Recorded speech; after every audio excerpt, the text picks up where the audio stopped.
काँग्रेस आमदार नितेश राणेंनी मराठा आरक्षणावरून विनोद तावडेंवर निशाणा साधलाय। विनोद तावडेंनीच मराठा आरक्षणाला विरोध केल्याचा आरोप नितेश राणेंनी केलाय।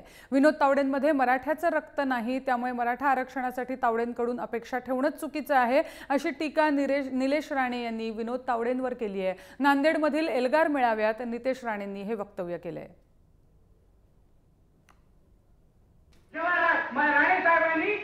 राणे समितीने जेव्हा तो आवाज आघाडी सरकारकडे दिला की मराठा समाजाला आरक्षण दिलं पाहिजे, सर्वात पहिलं कोणाची प्रतिक्रिया आली आणि काय प्रतिक्रिया आली? विनोद तावडेंची, की बाबा हे आरक्षण टिकणार नाही।